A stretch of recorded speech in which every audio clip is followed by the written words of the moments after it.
Okay, so we're starting this evening's talk, which I've entitled The Shadow Rises, because it really is the shadow of humanity rising. And because I am very interested in what's happening in the history of war, I decided to start with this bit of an excerpt, and it's an interview by the man called Alex Craner by Glenn Dyson. And Glenn Dyson's a Norwegian professor, and Alex has got experience in market analyst. And so I'm just going to start with this discussion about the nature of war and who profits by it, because I think it's really important just to look behind the scenes. So it goes for about 6 minutes, this excerpt. What are you thinking? Okay, yes, I think, look, I think it's very important to always keep the big game context in mind, and you know, this is, as you know, as George Soros told us, it's a clash between two systems of governance. You know, the open societies versus closed societies, and the Kurt Walker, former U.S. ambassador to NATO, said it's between democracies and autocracies. And so, you know, it's very important. This is very important as concept because it is actually true. You know, it's a conflict between the Western oligarchic system of governance, which for centuries now has given rise to colonialism and imperialism and foreign conquest and permanent wars for centuries now. And then the rest of you want permanent peace and prosperity and good relations between nations. And so, you know, this imperialistic approach to governing the world has been directed most recently from the City of London. Although, you know, it's the same if you go back in time. The French Empire, the Spanish Empire, the Dutch Empire, the Roman Empire. They've all pretty much used the same model of governance. And that is, you know, you have to impose your hegemony, and you have to make sure that all the regimes that control resources that you wish to control, that they are your vassals. And so, you know, if you approach the conflict from this logic, then you realize, first of all, the conflict in Ukraine and the conflict in Iran is the same conflict, basically two different war theaters, but the same conflict. And then you realize that all the talk about nuclear weapons, you know, Iran being sponsor of terror regime, whatever, the need for peace in the region, that all of those are false rationales for the war. And that you know, in order for the Western Empire to be able to control that region, they need a regime change in Iran. So it's not enough for the Iranians to say, okay, we'll stop our nuclear program altogether. We will commit not to have a nuclear bomb because they've already offered that. And then the Iranians have also said, why don't we make the whole region nuclear free zone? So, you know, if peace was the objective, everybody in the West, including the United States and Israel, should have said, well, that's fantastic. Let's work on that. Let's everybody get rid of nuclear weapons, and let's commit to not attacking one another. That's easy enough to accomplish. And then you have peace in the region. But you know, if that were the objective, this would have been taken care of a very long time ago. But it's not. The objective is regime change in Iran, because only then do you control the whole region, you have the hegemony, and then you control the region's resources as well. And so that's the objective of the game. And so the United States is being used as the military muscle of enforcement for the empire at its own cost. So we see that the United States economy has been depleted, its military has been severely weakened, it's been shredding its reputation and credibility around the world in order to do this. So the downside for the United States has been massive, and it's been extremely costly, while the upside, you know, the benefits are accruing to you know, the banking interests in London, Paris, and on Wall Street primarily. You know, we had an example just to make this concrete. When so December 2024, Syria is taken down. There's a regime change in Syria. Almost, well, yeah, the next month, no, February 2025, the new Syrian government gives like a $250 million contract to manage ports of Syria to a French conglomerate, CMA CGM, right? And the CMA CGM immediately commits to investing $30 million into modernization of Syria's ports. So there you see already the colonialist interest coming in. But they didn't hire an American company, they hired a French company, which tells you that the ultimate financial interests are, you know, the Americans are going around like a dumb giant, winning the wars, as they say, but losing the peace. And then. Okay, I've got a long talk and I've got no idea if I'll manage to cover it all, but we'll just see how we go. So as I said, I've called it the shadow rising for redemption, and we are hoping that globally we can move more towards the light. And that discussion was all about, you know, who benefits from war, and we will look at this battle going on in the Middle East between Israel, Iran and their allies, and then a bit of investigation as to who the puppet masters are who are winning the war behind the scenes, and who are the Bilderberg Group. Now that's the link there to that very interesting talk by Alex. And just a bit of a recap here. I think it was in May, we were talking about trade, global trade, and how it's extremely important.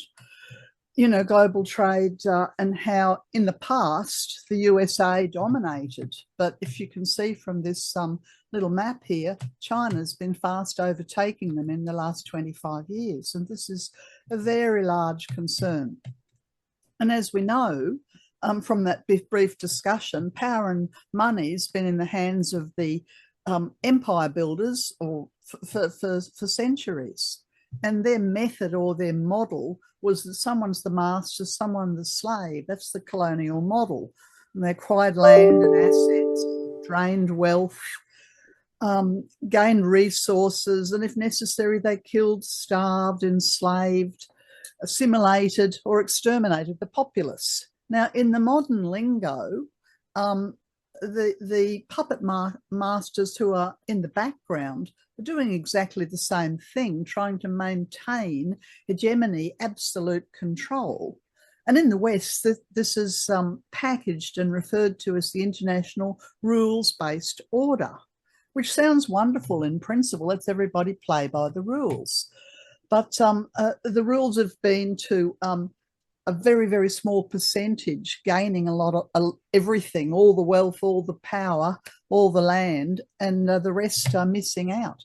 But this model of running commerce on the planet has to change. We're in the Aquarian age and we're moving to a multipolar world. So let's look at the purposes and the objectives of war from that old model of the global hegemony. We want political, economic, military control from one state over another state or a region, or ideally globally. This is assets, money. We want the profits. Now, one of the things that's happening that's disrupting this old model is the fact that the Chinese have been working for the last 20 odd years to extend their trade. And we talked in May about the international North-South trade corridor and how they're trying to link Asia into the Middle East, into Western Asia, and across into Europe. And this is extremely threatening to those who have so much to lose, the puppet masters behind it, the 1 or 2%.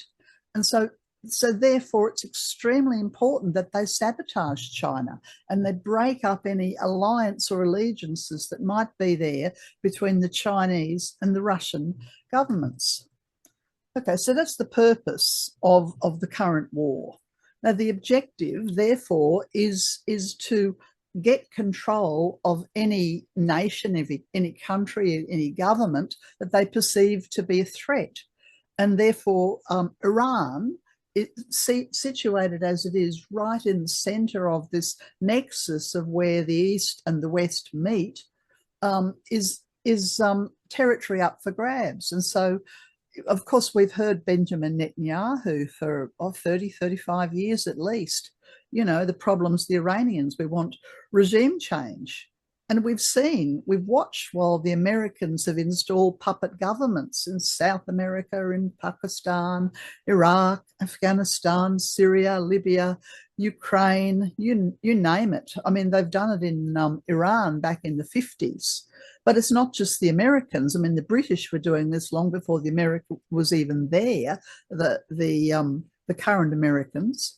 So the British, the German, the French, the Spanish, they've all colonized in order to reap profits. This is exactly what's been happening in Palestine since whenever it was that the British brought the mandate in after the First World War and basically gave, Second World War, sorry, basically gave Israel to the Palestinian land to the Israelis. So regime change in order to put in the puppet governments. And it kind of reminds me of, you know, that board game Monopoly where, you know, those people who are sitting in the strong locations get all the power and all the money and all the control.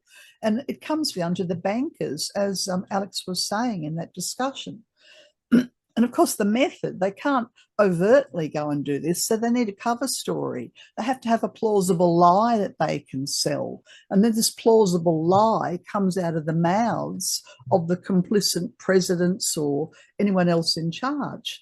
And then they have to have a provocation or a false flag or something to initiate the missile attacks or the drone attacks, whatever it is, to start the war. Now, the reason this is we're in a game-changing epoch is because big tech has entered in fairly dramatically in the last 20 years, some might say much more in the last 3 years, and they're actively, hand in glove, aiding and abetting those that are benefiting from the war using the old colonial model with their surveillance, with their hacking, with their misinformation, with their propagation and the AI technology. And of course, all of this is embedded into the drones. And so every year that goes by, the drones become more and more sophisticated to the point that the drones can fight drones. And of course, if necessary, they will bring the war down to a ground level with assassinations and invasions. But this methodology has changed dramatically, you know, in the last 5 to 10 years. And so here we have the issues that are happening with Iran. And this is the bit of the recap from the chat in May, where it talked about how central Iran is as a logistics hub in Western Asia. And therefore, to the old colonial masters who are still wanting this global control, Iran's a major problem. And it's a major problem because the Chinese are linking across with their north-south and their east-west corridors. And so this has to be disrupted and they have to sabotage it.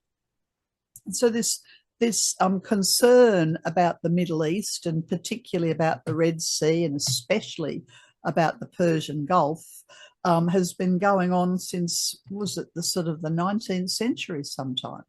And prior to the modern technology, you know, the Persian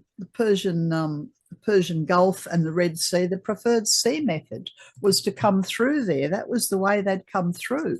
And if you have a look at the map, you'll notice, I'll get my little pointer out. There it is. You'll notice here the Straits of Hormuz.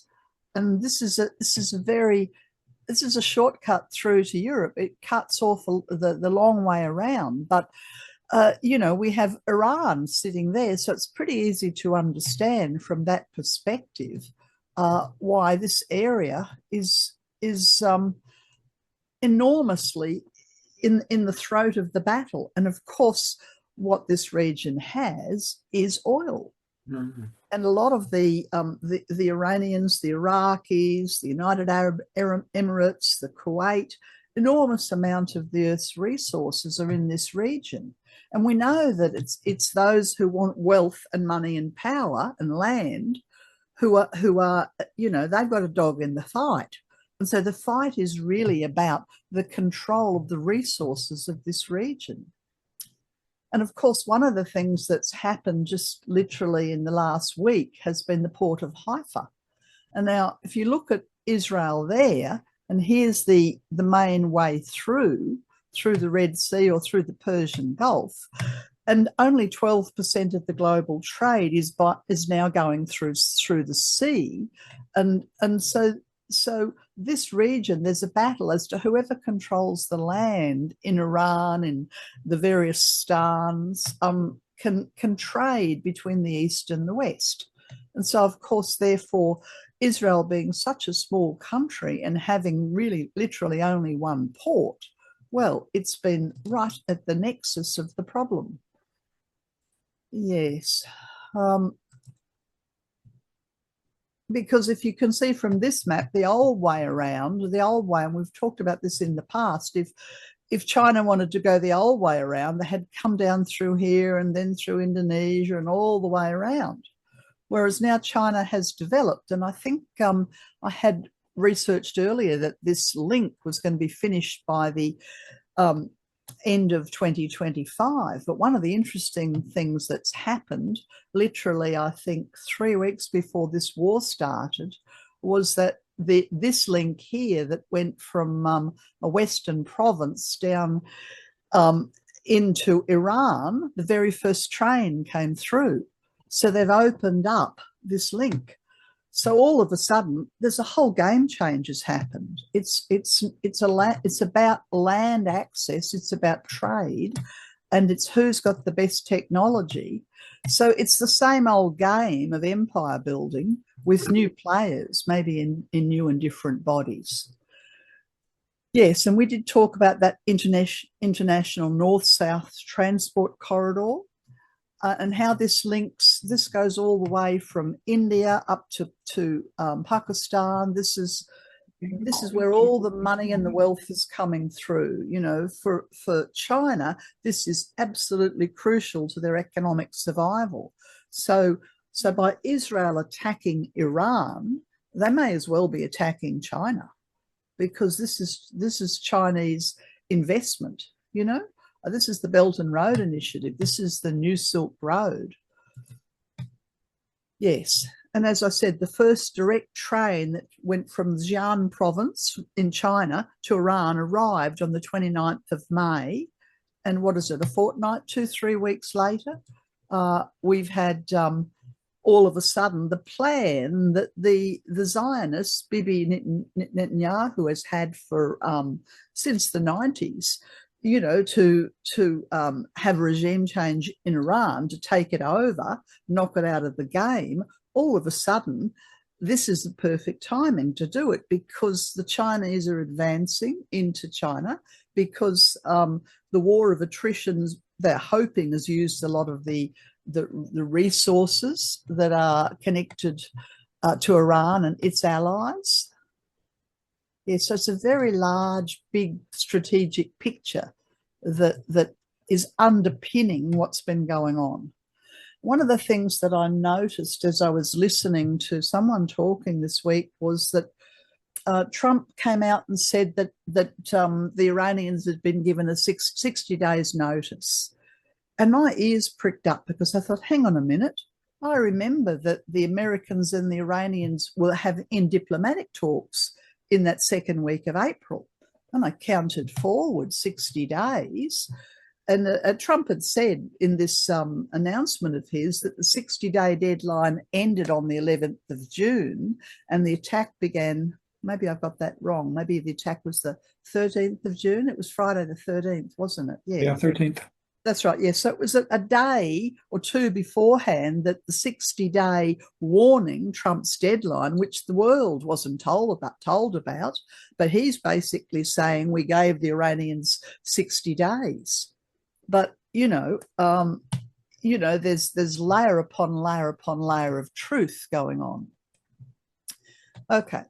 Yeah, so that's a bit of the backstory. But so we are in this sort of battle, and it is the shadow of humanity. But let's have a look and see something to do with Israel, and remembering that the after the Second World War, it was the Western powers that installed, and this is where the nation of Israel came about.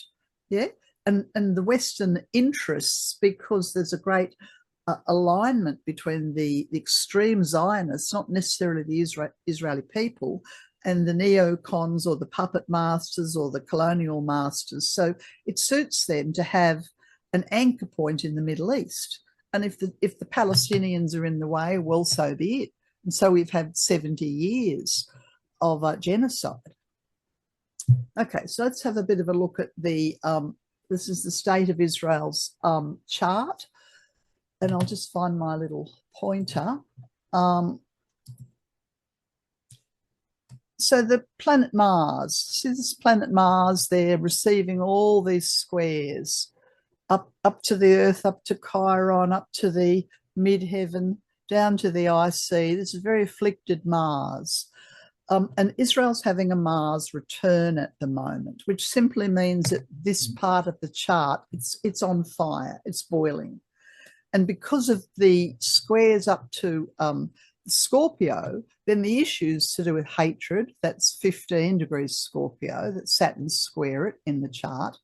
Chiron, which is in the degree of separation, I beg your pardon, pride, the Earth in the degree of separation, and the midheaven in the degree of cruelty. So if you include the midheaven, we have a Scorpio stellium, which holds the shadow energies of hatred, pride, separation, or cruelty, which are all in very high focus in the State of Israel's chart. Yeah. Yes, and so it's kind of like several boils being lanced by the Mars return. Now, the destiny point in Israel's chart is in the third house, which is often associated with our siblings, but it's also to do with our neighbors. Yeah. So and Israel is a Taurian nature, and the downside of Taurus is to be extremely acquisitive. So unfortunately, the government of Israel is very acquisitive of the land, first of all of the Palestinians, but then of all its neighbours all around it, whether it's Lebanon, whether it's Syria, wherever it is, they want the neighbours' land. And then the 30th degree of Scorpio, which is associated with deep, deep suffering and mental cruelty, which of course they have perpetuated upon the Palestinian people, is very strong. But I was listening to I think it was the same man, Alex, might have been not that video that we played earlier, but another one where he talked about the fact that the extreme right-wing Zionists see themselves as the victims, but not just any victim, the only victims. Or though having been persecuted down through the ages, there's this mentality of we are the victims and then we have become the persecutors. So I find that the Scorpio extremely interesting in terms of the psychology of the radical side of the right-wing Zionists. And we did talk before about how Israel would really, it doesn't want just this tiny little bit of land here. It wants to feel safe and have the acquisition of its neighbour's land, the Greater Israel. Now, they were talking about it as a preemptive strike, but really it was an unprovoked attack. And that's just a twisting of the language to make people who were listening think, oh, well, they were about to be attacked, whereas in fact they weren't. It was unprovoked. I've heard people saying that it's been at least a year, maybe 2 years in the planning between Mossad, MI6, the British, the CIA, the Zionist lobby, Netanyahu. We don't know how much Trump was involved. He's only been the president for, what is it, not even 6 months, I don't think. But certainly one would imagine that he would have been briefed about this when he came in. The initial attack absolutely is using the big tech. It's using Starlink. It's using all the technology at its disposal for the drone strikes. Israel's been the aggressor on behalf of, it's like the proxy for USA. And whether you say, well, who benefits? Is it the Americans who benefit? Is it Israel, or are they both using each other? The strategy or the lie is the old lie that's been rolled out so many times. Look out, they've got weapons, they're about to attack us, they're getting nuclear capacity, we have to jump in first.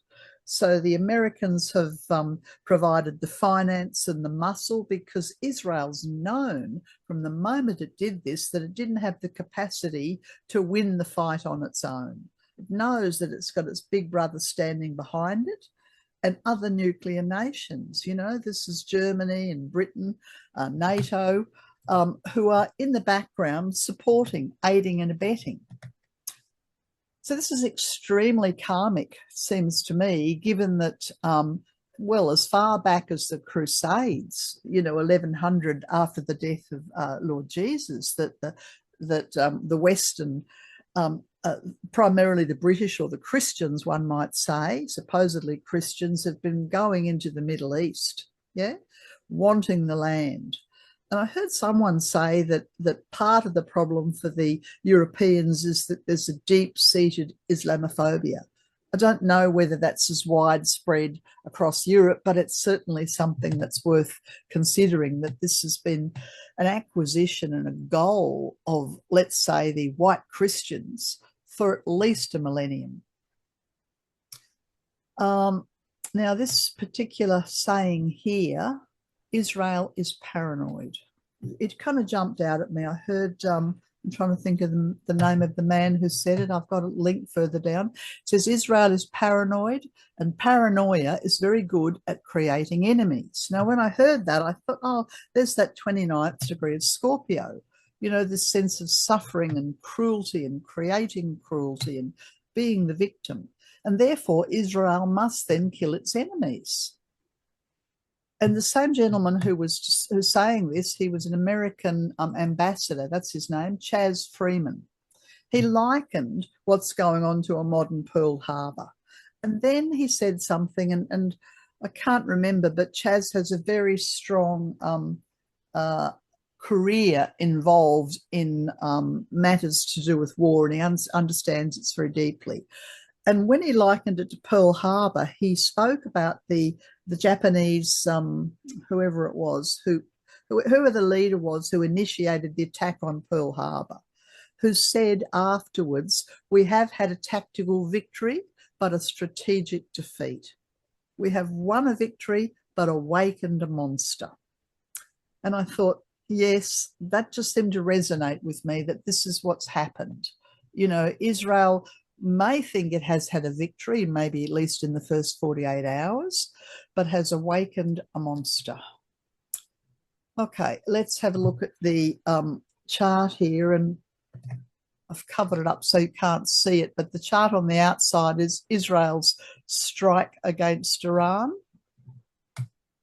And I've cast this chart for 11 p.m. on the 12th of June, even though it was reported as being in the early hours of the 13th. And there's just a few things that I wanted to point out to you. So there's the Mars return. Yeah, there's Mars in Israel's chart, and there's transiting Mars. So this is like dropping a torch into a box of firecrackers and then just watching the whole thing explode. That's the first thing that's to notice. Then I noticed Pluto, to do with the atomic world, atomic power, death and destruction, in the 12th house, the hidden house of Israel, and great karma that can be created and great death. So the potential for enormous karma and enormous death can occur.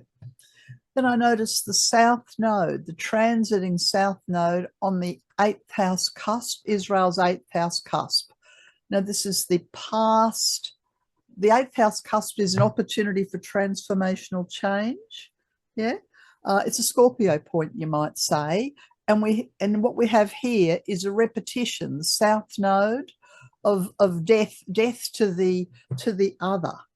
You know, the interesting thing about Israel's chart is a lot of the planets in Israel's chart are on the right side, which means that they look out and they tend to project their shadow out.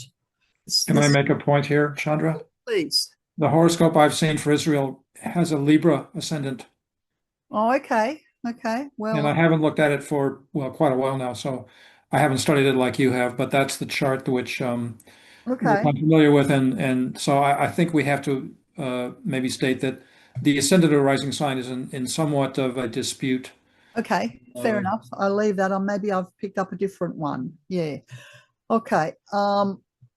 Other things to notice is the transiting sun.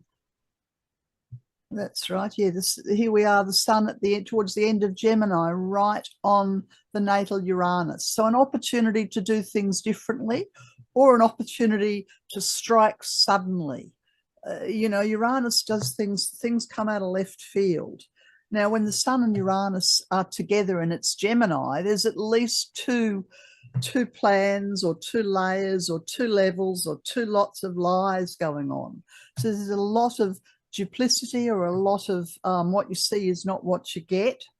It's very hard to know what the truth is when the sun and Uranus are like that there. Yeah, but I think the Mars return is the very strong point. It's like striking the match. Okay, I might just continue on. Now this next slide here is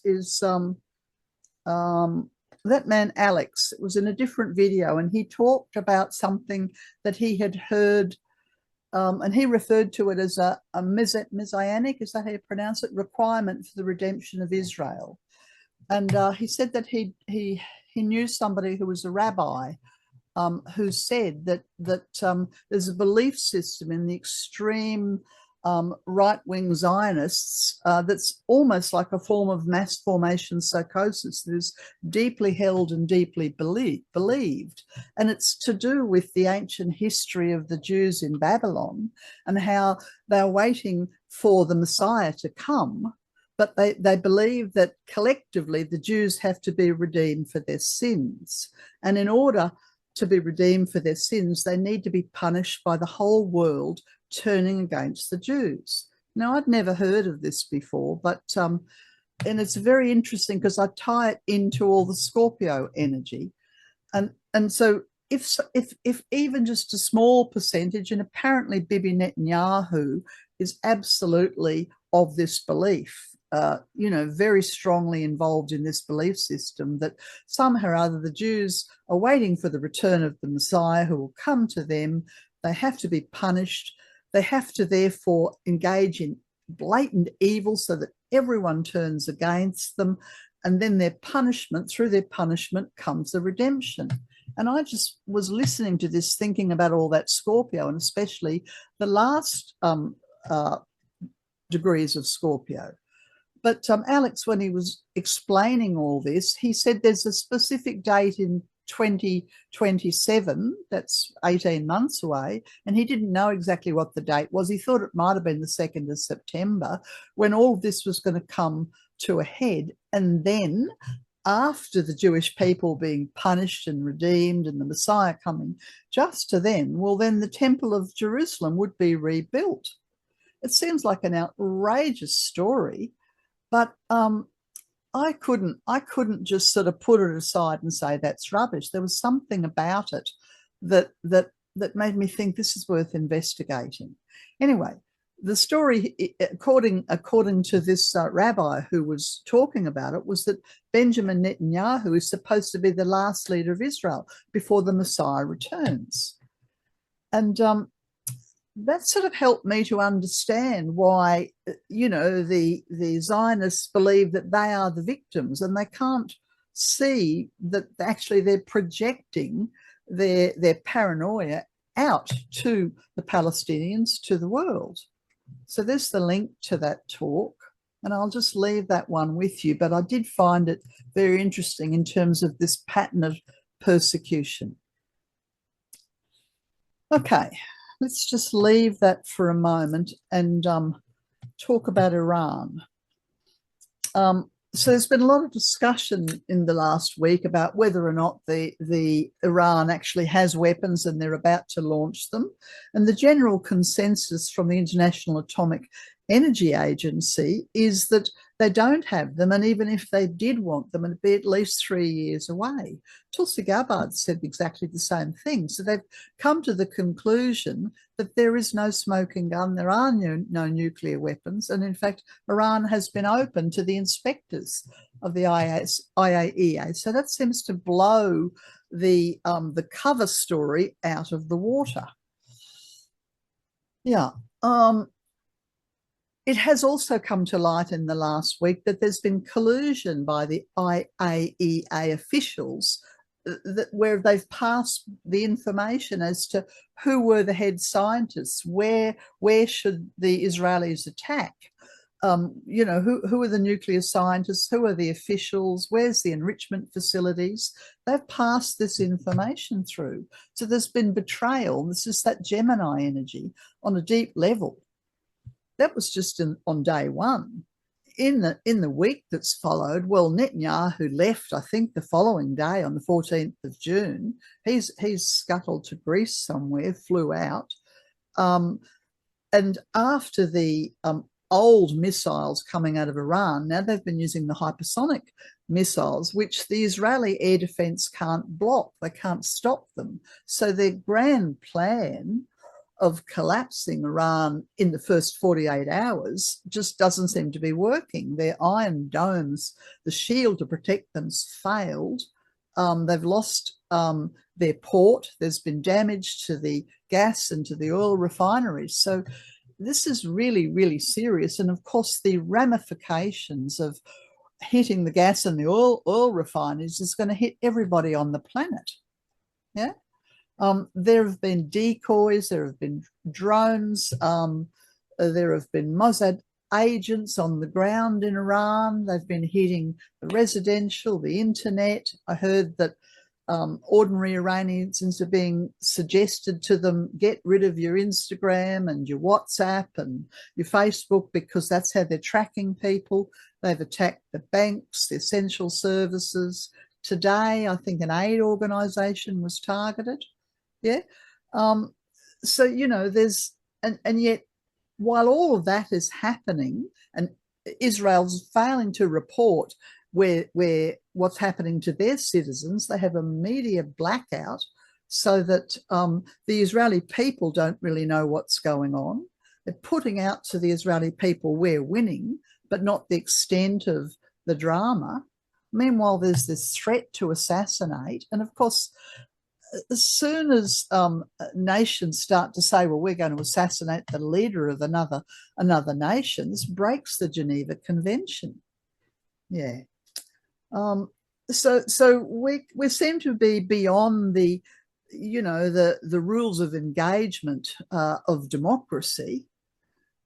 Israel's struggling because they can't intercept the hypersonic missile. So they're waiting for the Americans to join in the fight. And of course, Trump's sitting there with all that, you know, Gemini energy that's going on.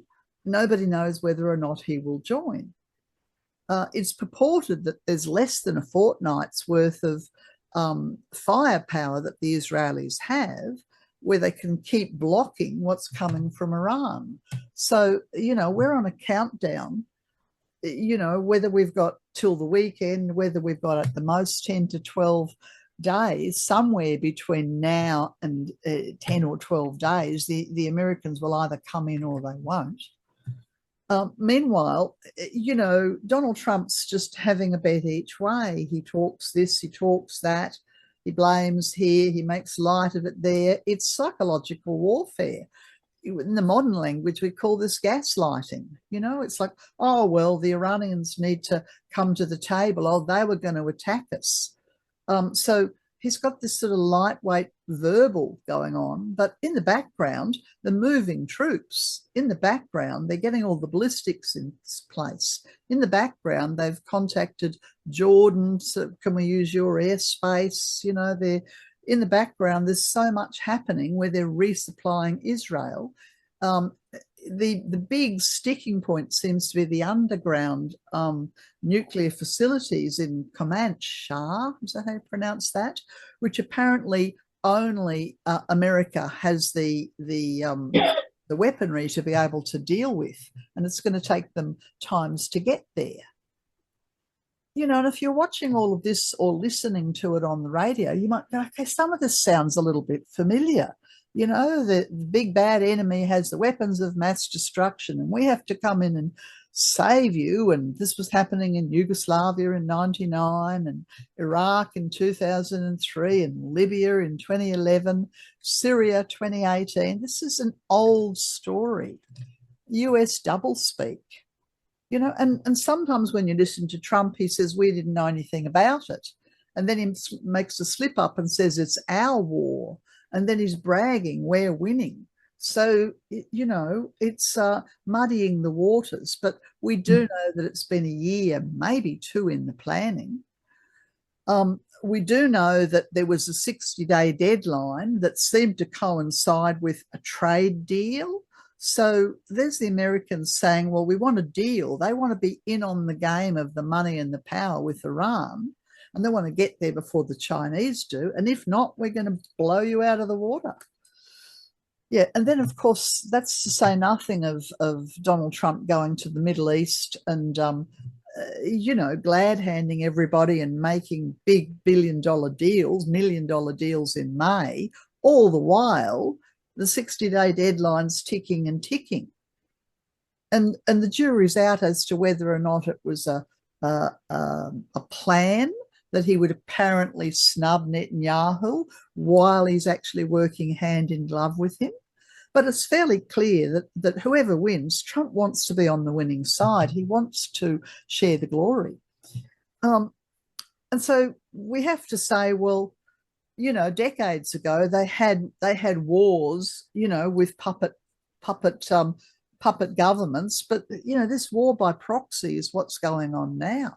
War by proxy in Ukraine, yeah, war by proxy in Gaza, and now war by proxy. This is America that basically wants land, money, but it's the same old story and the same old playbook. Yes, and it is worth remembering that, you know, in terms of who has nuclear weapons on the planet, it's fairly evenly divided. But the thing that I wasn't fully aware of and hadn't paid much attention to until this week was that Israel isn't actually a signatory of the Non-Proliferation Nuclear Weapons Treaty. And then I was astounded to hear that they'd stolen, in order to start their nuclear program, they'd stolen, I don't know if it was uranium or something else crucial, from the Americans to start their own program. And they've built it up in secret, and they won't allow anyone, least of all the IAEA, to come in and inspect it. So they have this completely left of centre approach to the nuclear, yeah, and yet they're screaming bloody murder that the Iranians might get one bomb or one something or other. It seems sort of pot calling the kettle black to me. I'm just watching the time here. You know, there are many allies. Russia and China are the major allies, and of course they're helping with all kinds of support. Pakistan said, we'll help. Iraq, that's previously been overrun by the Americans, Iran may well decide to help them because they still don't have their own airspace. North Korea's come out and condemned Israel today, I think. Turkey and the Arab League have thrown their hat in the ring with Iran. Of course, China is the biggest the biggest backer and has the greatest amount to lose if Iran goes under. Saudi Arabia, so very surprisingly, have expressed support for Iran. And I find that really interesting because they're allies of the Americans. And then Jordan have provided conflicted support. So they're obviously allies with the Israelis, and they're offering airspace and tank movement if it comes to that, but not happy about it. Yeah, let's have a look at the Iranian chart. So if you look at the chart of Iran, and this is cast for the 3rd of December 79 in Tehran, you'll notice that there's a very strong build-up of Virgo. Now, the Virgo's got a great deal to do with the equality between the sexes, and I immediately think about the repression of women and how so far behind the West women have been in getting liberation, getting freedom, being able to work, have a voice, drive, all of those things. So I look at all the Virgo there, and I think that has a great deal to do with the, what do they call them, the morality police. Yeah. Here's the sun. Now, this says 12 p.m., so it's probably just a guessed time, I would say. Yes. But the sun is sitting on the royal star of Persia, known as the Watcher of the West, which is to do with the obsessions. I don't know what the obsessions are that the Iranian government might well have. Maybe it's the fixation of the enemies that the West has, and it is reciprocated. I'm not sure. I've got the South Node on the ascendant, but I think that's not correct because it's a guessed time. But the South Node in Pisces, I mean, I did have a brief look, and it seems as if there's enormous history. It's a land of great antiquity, all the way back to biblical times.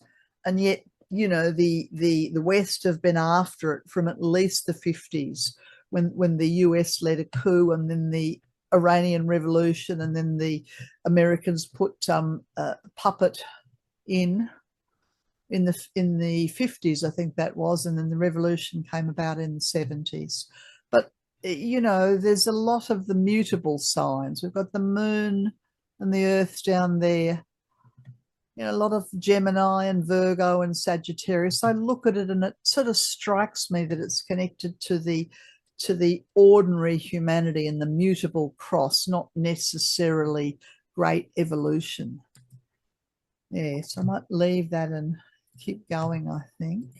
So everybody can know, well, as a child, you know, if you go to a Punch and Judy show, as I did, well, you know, the puppets are engaging, but if you look up, there's the strings. So who are the strings? It's the deep state, it's the MI6, it's CIA, it's Mossad, it's the neocons, it's the unicorn companies. I could have put them in there.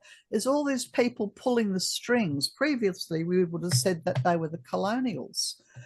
Okay, these are the people who are going to benefit. And I think a few weeks ago, I said to Zachary in an email, the only way to really get to the bottom of what on earth is going on is to follow the money. And then listen to Alex talking about following the money and taking it back to London and to Wall Street and the European bankers. And I thought, that's right. Just follow the money if you want to figure out what's what. And somebody else referred to the Israeli army as the genocidal rabid dog. And I mean, anybody who's watched the 600 plus days of annihilation of the Palestinians would have to say that that's a fairly good term, a genocidal rabid dog. You know, it's completely and utterly over the top. So the Israeli army, are they doing the dirty work for the West, and are they also benefiting? I would say both. Their plan has been to decapitate the Iranian regime, to put in the puppet government, which suits the Western old colonial model. It suits everyone who's pulling strings, despite the fact for the last 60 years, and I heard one commentator say, the US has been running on this playbook for 60 years, and they keep losing the wars, but they haven't changed the playbook. They think we'll go in quick, we'll kill the leaders, we'll put in puppets, it'll be victory won. And then 20 years later, they're trying to get out of Afghanistan or whatever. So it's like they're using an old method, but we're in a new era. And the game changer is the AI and the technocrats. But the people behind, they want the money. That's always been the game, follow the money. I was trying to, in my own mind, just kind of get a bit of a picture, and I ended up doing this diagram with the deep state, which of course should be invisible because we actually can't see them. We don't know who they are, but we know there are technocrats, the oligarchy, the banks, the bankers, the unicorn companies, the global multinationals. We know who they are. There are lists of them. You've only got to go onto Google and type in unicorn companies and you'll get the lists. And then, of course, we have the global media who are, you know, they're lackeys who put the message out. And this is where all the money is, up at the top. Yeah. And then somewhere maybe around the middle, you have the kings or the presidents or the prime ministers, the republic, who do the bidding of those in the top third, where the money is. And here in Australia, we have our federal government, supposed democracy. And I don't know whether you'd place the upper class up the top with the oligarchy. Maybe some of them are. But certainly in the bottom half of the triangle, we've got state government, we've got the middle class, we've got the local government. Right down the bottom, we've got the working class, the modern serfs, the slave class. And when I was thinking about this, I sort of thought, I've watched this in a movie, and then I remembered the Hunger Games, which is if you've never watched the Hunger Games, it just spells it all out. You know, let's just keep the masses involved in perpetual war, pit them against each other, and we'll take all the profits. It's a chilling series. And of course, that image there seems to describe it beautifully. It's a game of Monopoly. The game would be over if the working class, the modern day serfs, we are the slave class, would simply stand up. Yes. Can't really call Israel a democracy anymore. They're a rogue state. We have evidence for this. They have violated over and over and over again the Geneva Convention. And the West looks the other way. There's a media blackout. You know, the bad things aren't said. Up until the last maybe 3 months, some of the media, some of the governments are coming out and saying, tut, tut. Yeah, but certainly there's a media blackout against their own citizens. And at the very beginning of all of this happening, one of the first things that happened was that the internet shut down over Gaza. So now we can't even count the dead. You know, is it tens? Is it hundreds? I mean, you know, they're in the Gaza where they're saying, here's the aid, and people are coming to get the aid, and then they're massacring them. This is what's happening, but the world can't watch anymore because they've shut the internet down, and then they shut it down on their own people. Well, these are the tactics of this is, you know, a regime that wants to come in and take control, a fascist regime. It has to grab the technology. It has to grab the media. Yeah. Zachary had sent me a couple of clips, and this link is to not the same one, but basically letting everybody know that if you're an Israeli citizen, you're no longer allowed to leave Israel. They have locked the Israeli citizens down. They're effectively in a lockdown because they don't want them leaving in case they need more bodies for war, in case it ends up being war on the ground. The Ben Gurion airport was partially damaged, but is really only open reluctantly to some people to leave.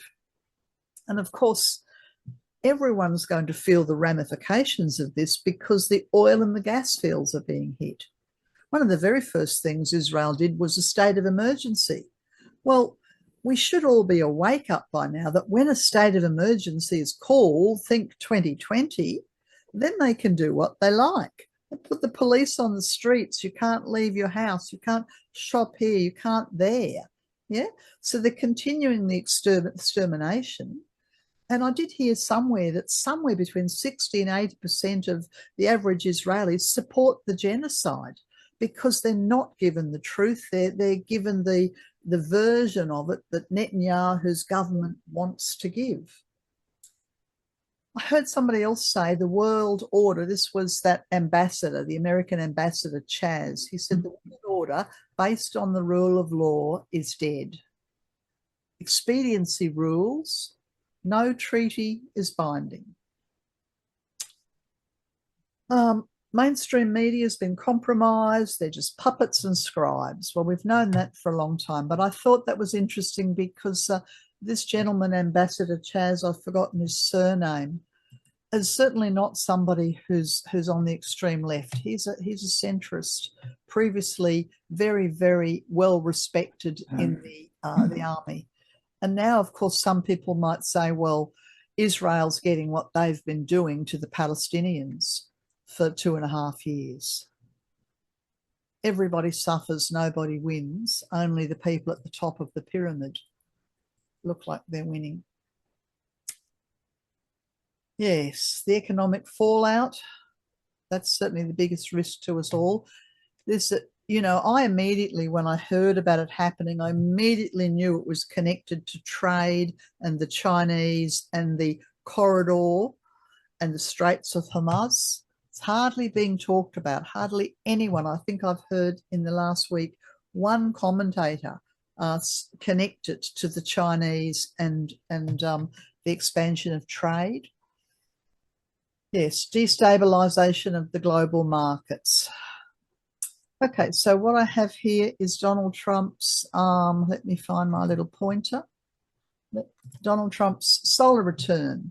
Now, Donald Trump had organized a big military party. He's trying to replicate what they do in Iran or in Russia, big military things, and he did it for his birthday.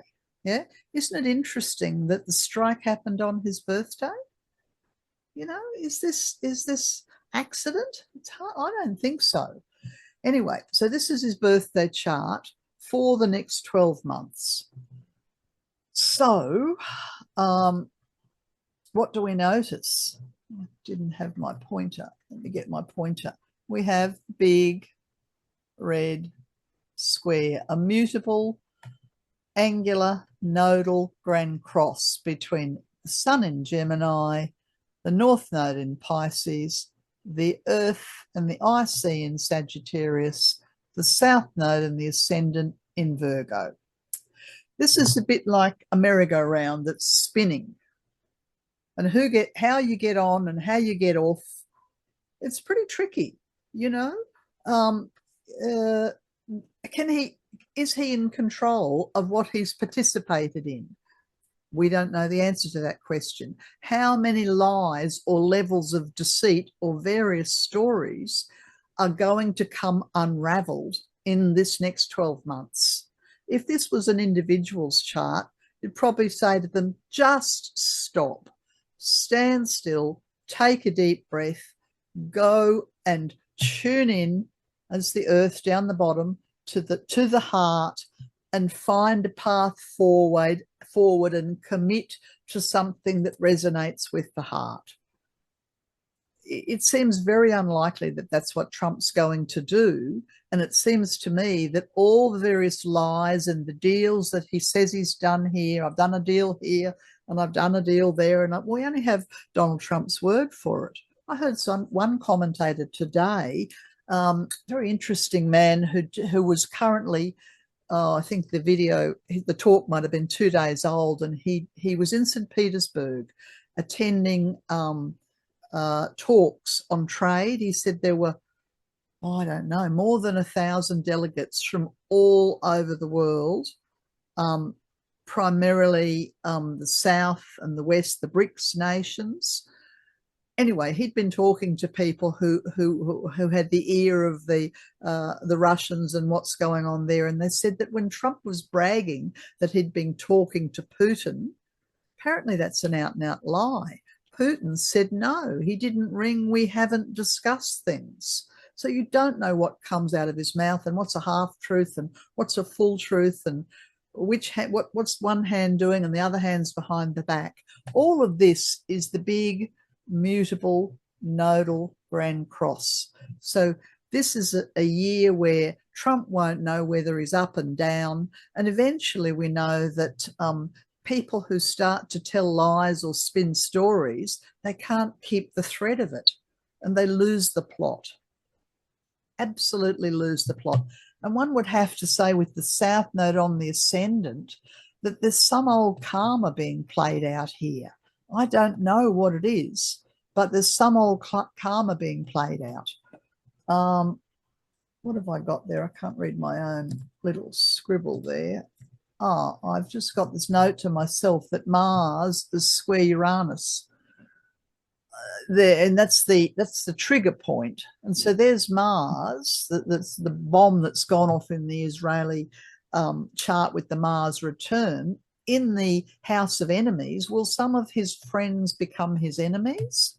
Will people that he has apparently befriended, will he show that he really is their enemy? This is extremely explosive for international relations. The Uranus is in the 9th house. He will be losing any of his allies left, right, and centre. And when I looked a little bit further, I noticed you see the dotted red line that goes from the South Node and the ascendant up to Venus in Taurus, and then the dotted red line that goes from Venus down to the Earth and the IC. We refer to this as a sesquiquadrate and a sesquiquadrate and a square, or I refer to them as an SSS. It's like a detonation that's been lit that will blow up and burn. It may take 12 months for it to blow up in his face.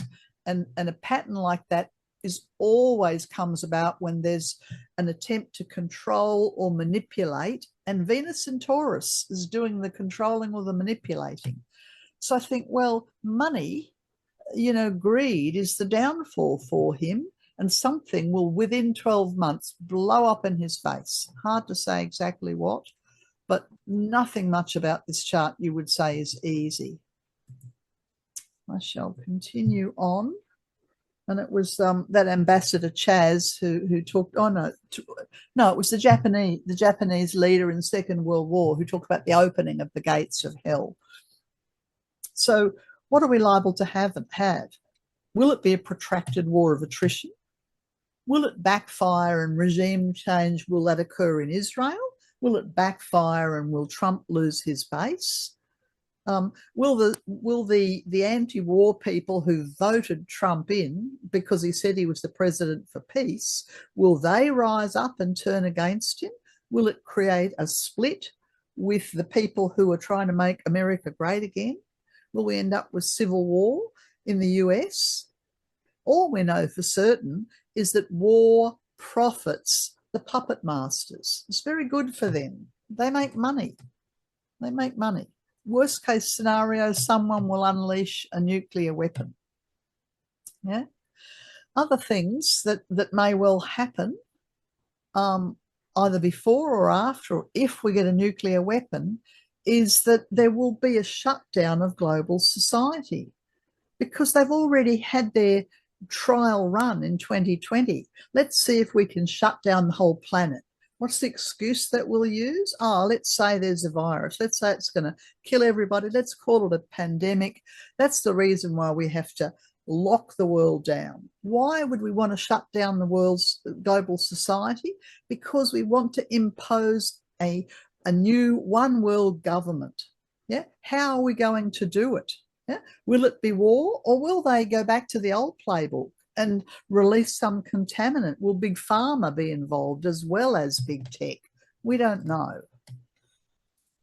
They refer to it as the Great Reset. It's known by other names. And who's in charge of the Great Reset? The tech overlords. They'll be the ones, who'll step in. The Elon Musks of the world, the various tech companies who've installed and have been installing the global surveillance grid, to the point that they're telling the people in Iran, get rid of your WhatsApp, get rid of your Instagram, get off of Facebook. This is how they're playing the game. If you've got the tech, then you're there. And will they install the CBD digital currency? You know, will they get rid of cash at the same time? These are some of the possibilities, and we can't overlook that this is actually the plan, and the war is just the pretext for all of this. Yeah, and of course, meanwhile, people are sold that the technical world is all there for your benefit. We're not using it to trap you. We're not using it to surveil you. We're not using it to hijack your money. Oh, no, no, no, no. But of course, we know that they are using it. And the AI, where did I see a week or so ago? The AI has now overridden instructions to turn itself off. I'm sure other people would have seen this. Apparently, people who are using AI can hit a button that says, okay, that's it, I've had enough of AI program, close it down. AI has now had a workaround so that it cannot be closed down. It's chilling. You know, so who really are the puppet masters there? The big issue that the Americans are concerned about, or the Israelis are concerned about, and the main reason why Netanyahu needs the Americans is because of the underground nuclear facility 160 km south of Tehran, not Iran, Tehran, known as, what is it, the Fordo, fuel enrichment plant. Now, apparently, the only way to get this is with a particular plane or a bomber that only the Americans have. And I suspect that is currently en route to the Middle East. And that's why we have a 2 or 3 day window where Trump's saying, oh, I haven't decided, don't know what I'll do. Yeah, because in order to really take the Iranians and the nuclear out of the game, they need this particular weaponry. And that, if that happens, if the Americans do join in, maybe they won't, with this very large bomber that can destroy this underground nuclear facility, then all of a sudden, it's not just between Israel and Iran, it's between the Middle East, it's between America, it's between Pakistan, and on it goes. Yeah, you can see the Fordo, there it is there. And they know exactly where they are. And then if you have a look, I'm a bit perplexed about this, is the military facilities. Obviously there's planes, they're the red ones. It looks like the blue ones are shipping facilities, really, and the green ones appear to be trucks. This is a 2022 map. So I would say it's out of date, and there's more, much, much more. I think I've heard Trump say there are, I don't know, 10, 20,000 American troops. So what will Trump's legacy be? You know, a fortnight ago or 2.5 weeks ago, when the Russian nuclear bombers were attacked, everyone said, well, did Trump know? If so, well, he's deceitful, a liar, and we can't trust him. But maybe he didn't do it. Maybe the deep state did it. Maybe they're running the show. Maybe he's just incompetent and he's been marginalised or sidelined. So we had that question with the Russian attack. But with the Iran one, it's very hard to say that Trump wasn't in on it, because he couldn't help himself. He wanted to grab some of the glory when he thought they were winning in the first 2 days. And then he came out and said, well, we gave them 60 days notice. So, you know, he's known at least for 60 days, and probably more likely ever since he was inaugurated. I heard someone refer to Trump as a narcissistic megalomaniac. I don't know. Narcissist, I'd say, certainly likes power. So whether you say that Trump is incompetent and has been sidelined, whether he's playing more than one double game, or whether he's a warmonger, we won't know until we see whether or not he joins the fray. And we probably don't have very long to wait. A day or two, certainly less than 10 days, because there's two sides to Donald Trump. Yep.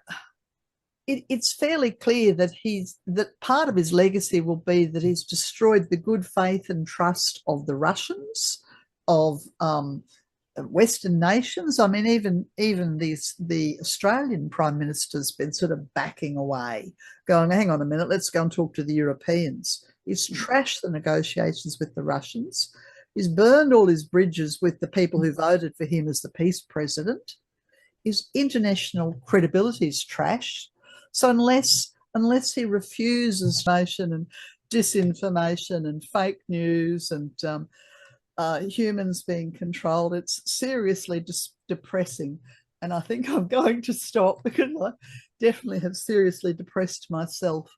But I will post the PDF up. But I wanted to show you this Chas Freeman, very, very fantastic hour-long talk on Turning Point for Russia and the world, and Alex Kramer.